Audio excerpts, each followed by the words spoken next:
पंतप्रधान नरेंद्र मोदी यांच्या अध्यक्षतेखालील केंद्रीय मंत्रिमंडळानं 24 ऑगस्ट रोजी सरकारी कर्मचाऱ्यांसाठी युनिफाईड पेन्शन योजनेला अर्थात एकात्मिक निवृत्तीवेतन योजनेला मंजुरी दिली असून या योजनेमुळे केंद्र सरकारच्या कर्मचाऱ्यांना खात्रीशीर निवृत्तीवेतन मिळण्याच्या दिशेनं एक महत्त्वाचं पाऊल उचलण्यात आलं आहे।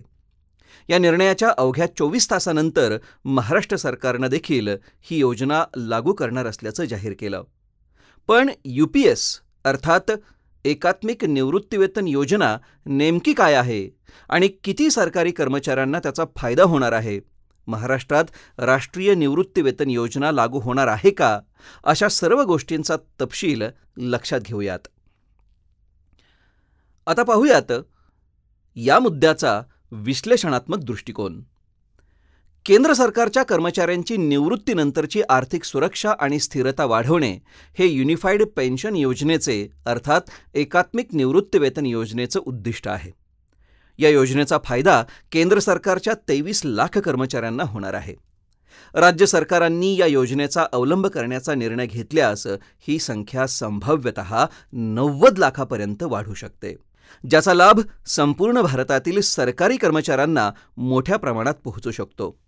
विशेष म्हणजे महायुती सरकारनं 25 ऑगस्ट रोजी झालेल्या मंत्रिमंडळाच्या बैठकीत महाराष्ट्रातील सुमारे 8.3 लाख कर्मचाऱ्यांसाठी अशीच सुधारित राष्ट्रीय पेन्शन योजना जाहीर केली आणि युनिफाईड पेन्शन स्कीमच्या अंमलबजावणीला देखील मान्यता दिली।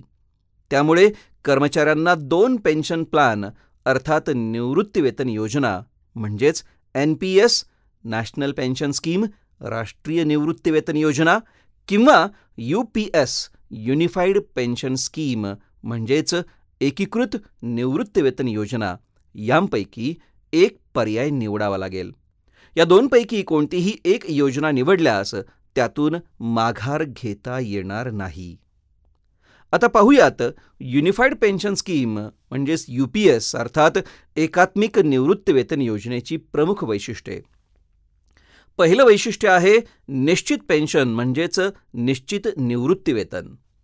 ज्या कर्मचाऱ्यांनी किमान 25 वर्ष सेवा केली आहे त्यांना निवृत्तीपूर्वी मागील 12 महिन्यात त्यांच्या सरासरी मूळ वेतनाच्या 50% रक्कम निश्चित पेन्शन मिळेल। 25 वर्षांपेक्षा कमी सेवा असलेल्यांसाठी निवृत्तीवेतन योजना त्यांच्या कार्यकाळाच्या प्रमाणात असेल, त्यासाठी किमान पात्रता सेवा कालावधी 10 वर्षे निश्चित केला जाईल। NPS मधील हा एक महत्त्वपूर्ण बदल आहे। सेवा कालावधी दरम्यान कर्मचारी आणि सरकारने केलेल्या योगदानाच्या आधारे निवृत्तीवेतन निश्चित केलं जातं। शिवाय NPS मध्ये पेन्शनची रक्कम बाजारात गुंतवलेल्या रकमेवर अवलंबून असते। दुसरा मुद्दा आहे किंवा दुसरं वैशिष्ट्य असं आहे, दुसरं वैशिष्ट्य आहे निश्चित कौटुंबिक निवृत्तीवेतन। एखाद्या कर्मचाऱ्याच्या मृत्यूच्या दुर्दैवी घटनेत त्यांच्या जोडीदाराला कौटुंबिक निवृत्तीवेतन मिळेल, ज्याची हमी कर्मचारी मृत्यूपूर्वी प्राप्त करत असलेल्या पेन्शनच्या 60% आधारित असेल। तिसरं वैशिष्ट्य आहे निश्चित किमान पेन्शन। किमान 10 वर्षे सेवा असलेल्या कर्मचाऱ्यांना निवृत्तीनंतर किमान 10,000 रुपये पेन्शनची खात्री दिली जाते। विशेष म्हणजे NPS मध्ये अशी कोणतीही तरतूद नाही।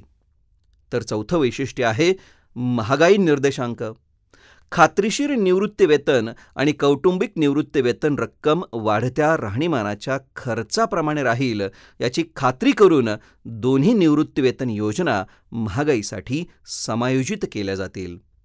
तर पाचवं वैशिष्ट्य आहे सेवानिवृत्तांसाठी महागाई सवलत। सेवा करणाऱ्या कर्मचाऱ्यांप्रमाणेच UPS अंतर्गत सेवानिवृत्तांना औद्योगिक कामगारांसाठी अखिल भारतीय ग्राहक किंमत निर्देशांकावर आधारित महागाई सवलत मिळेल।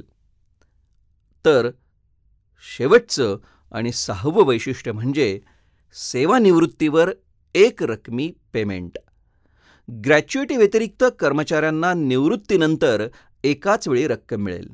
ही रक्कम प्रत्येक पूर्ण केलेल्या 6 महिन्यांच्या सेवेसाठी सेवानिवृत्तीच्या तारखेपासून कर्मचाऱ्यांच्या मासिक वेतनाच्या अर्थात पगार आणि महागाई भत्त्यासह 1 या प्रमाणात समतुल्य असेल। महत्त्वाचं म्हणजे या एक रकमीमुळे खात्रीशीर पेन्शनची रक्कम कमी होणार नाही. आता पाहूयात महाराष्ट्रात या योजनेची काय स्थिती आहे. राज्य मंत्रिमंडळानं रविवारी 1 मार्च 2024 पासून राज्य कर्मचाऱ्यांसाठी केंद्राची सुधारित पेन्शन योजना स्वीकारण्याचा निर्णय घेतला. या योजनेचा फायदा 8.27 लाख कर्मचाऱ्यांना होणार आहे. 25 ऑगस्ट रोजी झालेल्या मंत्रिमंडळ बैठकीत घेतलेले महत्त्वाचे तपशील आपणाला खालीलप्रमाणे सांगता येतील. पहिला म्हणजे NPS अंतर्गत समाविष्ट असलेले जे लोक सुधारित योजनेची निवड करतील त्यांना त्यांच्या शेवटच्या पगाराच्या 50% आणि महागाई भत्त्याइतकी हमी पेन्शन मिळेल. दुसरा मुद्दा म्हणजे कर्मचाऱ्याच्या मृत्यूनंतर कर्मचाऱ्याच्या पेन्शनपैकी 60% रक्कम त्यांच्या नातेवाईकांना दिली जाईल. तर तिसरा मुद्दा आहे NPS मधील बाजाराशी निगडीत गुंतवणुकीचे नुकसान देखील सरकार सहन करेल. तर चौथा मुद्दा आहे मंत्रिमंडळाचा निर्णय मान्यताप्राप्त आणि अनुदानित शैक्षणिक संस्था, बिगर कृषी विद्यापीठे आणि त्यांची संलग्न अनुदानित अशासकीय महाविद्यालये आणि NPSचे सदस्य असलेल्या कृषी विद्यापीठांच्या कर्मचाऱ्यांनाही तसंच जिल्हा परिषद कर्मचाऱ्यांना देखील लागू असेल. जुनी पेन्शन योजना पुन्हा लागू करण्याच्या मागणीसाठी गेल्या वर्षी राज्य सरकारी कर्मचारी संपावर गेले होते. निवृत्ती वेतनाचा आर्थिक भार पाहता 2005 मध्ये राज्यात NPS लागू करण्यात आलं. कर्मचारी संघटनांची मुख्य चिंता ही होती की NPS बाजाराशी जोडलेलं असल्यामुळं त्यांच्या पेन्शन फंडात अनिश्चिततेचा धोका असतो. तसंच ते मूळ वेतनाशी जोडलेलं नव्हतं. त्यामुळे राज्याने निवृत्त IAS अधिकारी सुबोध कुमार यांच्या नेतृत्वाखाली समिती नेमली होती. मार्च 2024 मध्ये समितीने आपला अहवाल सादर केल्यानंतर महायुती सरकारनं सुधारित NPSची घोषणा केली. परंतु त्यानंतर या विषयावर कोणतीही हालचाल झाली नसल्यामुळं आणखी एकदा संपावर जाणार असल्याचं सांगितलं गेलं. परंतु आता महायुतीनं त्वरित कारवाई करत केंद्राच्या UPSच्या समान तरतुदींसह सुधारित NPS जाहीर केले, ज्यामुळे केंद्र सरकारच्या कर्मचाऱ्यांची आर्थिक सुरक्षा सुधारण्यास मदत होईल.